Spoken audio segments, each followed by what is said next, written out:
I will recognize myself to explain the amendment.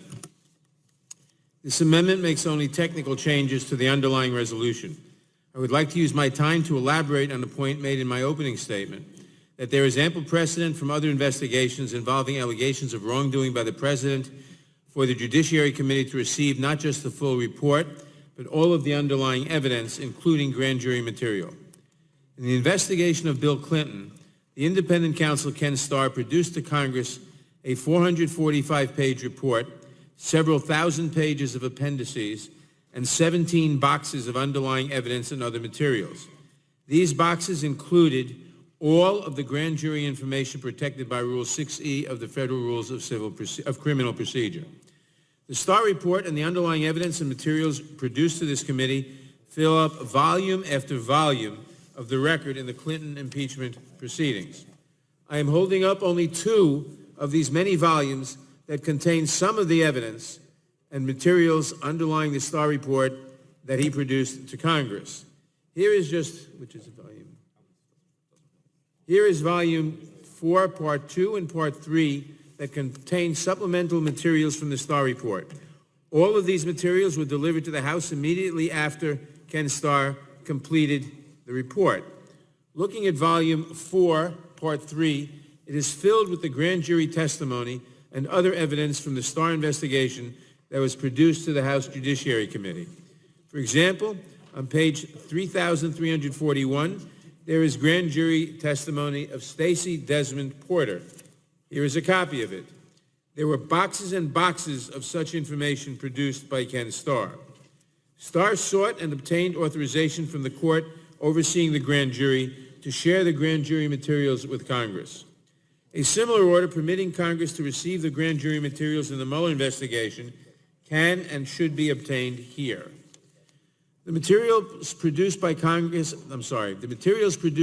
Congress by Starr also included the interview memoranda of the witnesses who agreed to be voluntarily interviewed by Starr's office during his investigation, all of which were produced to the House Judiciary Committee. For example, on page 3523, there is one of the many memorandum of investigation interviews of witnesses by Starr and his staff. This one is of Deborah Ann Schiff. Here is a copy of it. There were boxes of such information produced by Ken Starr. The same type of information has to be produced here, especially when there were approximately 500 witnesses interviewed in the Mueller investigation, as the Attorney General stated in his March 24th letter to the House and Senate Judiciary Committees. In the Watergate investigation, the Justice Department did exactly the same thing after the grand jury, considering evidence, issued a report describing potentially criminal acts by President Nixon. The Justice Department filed briefs fully supporting disclosure of the report to the House Judiciary Committee and made the point that, quote, the need for the House to be able to make its profoundly important judgment on the basis of all available information is as compelling as any that could be conceived, close quote. And here are just 2 of the volumes from the Nixon impeachment proceedings that include some of the grand jury material, just some of the grand jury material that was produced to Congress. Volumes 7 and 8 from the hearings before the House Judiciary Committee. Looking at volume 7, it is filled with grand jury testimony and other evidence from the investigation that was produced to the House Judiciary Committee. For example, on page 688 of volume 8, there is the grand jury testimony of Rosemary Woods. Here is a copy of it. There were volumes and volumes of such information produced in the Watergate investigation to the House Judiciary Committee. These examples of Congress receiving all of the relevant evidence in other analogous investigations help show how unprecedented it would be for Attorney General Barr to withhold from Congress potentially significant portions of Special Counsel Mueller's report and the underlying evidence and materials. The same type of information can and should be produced here. I ask unanimous consent to include these materials in the record. This subpoena authorization gives this committee the ability to compel production of the full report and related documents if the Attorney General departs from these and other precedents and refuses to produce to Congress the complete record of Special Counsel Mueller's investigation. I yield back the balance of my time. I now recognize the ranking member of the Judiciary Committee, the gentleman from Georgia, Mr. Collins, for any comments he may have on the amendment in the nature of a substitute. Thank you, Mr. Chairman. As far as a substitute, that's fine, but I'm glad we're using props today because this is what's happening here. The chairman wants you to look at one thing when the reality is another thing. He's wanting you to look at this bottle of water and say, this is full, and then he's wanting you to look at this bottle of water and say, it's full too. It doesn't work.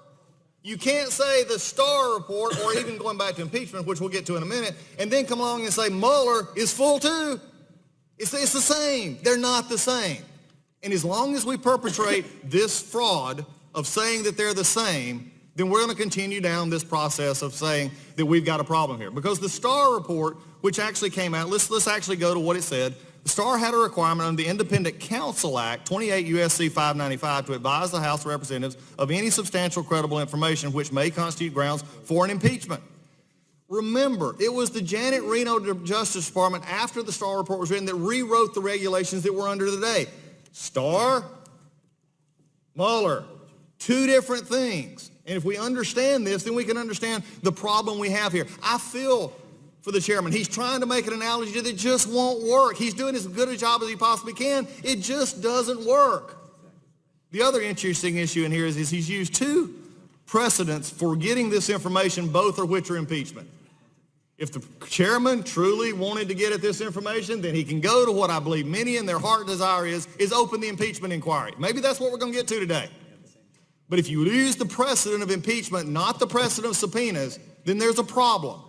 And we've got to understand this is nothing. If this was simply about the Mueller report today, and we had waited till after we got the Mueller report and we said there's still stuff we don't like, then I could see this happening. I could see why we'd come together and ask for subpoenas. Any attorney on this, that's what you do. When you don't get what you want, you ask for the subpoenas, not beforehand. When the Attorney General has already said, I'm going to do this. So the problem is, look, it's a tough problem. I feel for him. But as long as you're trying to compare the full and the empty and say they're both full, that's going to be a problem. The problem also I have with this is it just what about the Attorney General in the Mueller report? Is he went ahead and added 5 other individuals. Why were those 5 other individuals? Let's take a look at the names. The 5 other individuals, Don McGahn, Steve Bannon, Hope Hicks, Rance Priebus, and Ann Donaldson. All of which have either gave information or answered and responded to their initial letters. Why are these 5? They're close to the president. The closer you get to the president, the press writes about it. The press writes about associates of the president get a subpoena. Let's take this for what it is. We don't have our popcorn machine yet. We're getting it for our side because this is great political theater. But as long as they're trying to convince you that this one and this one are the same, then we're going to go down the same sad road. With that, Mr. Chairman, I yield back. I thank the gentleman. I just want to comment on one thing. The argument is made that the prior history is irrelevant because Mr. Jaworski and Mr. Starr operated under a different law than Mr.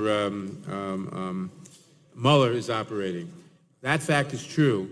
However, we have the same constitutional rights as the committee did in those days, and we have the same constitutional duty as the committee did in those days. And we have the right and the necessity to get all the information to fulfill our constitutional duty. Are there any amendments to the amendment in the nature of a substitute? Hearing none. Mr. Chairman, I have an amendment. The clerk will report the amendment. Mr. Chairman, I reserve a point of order. What?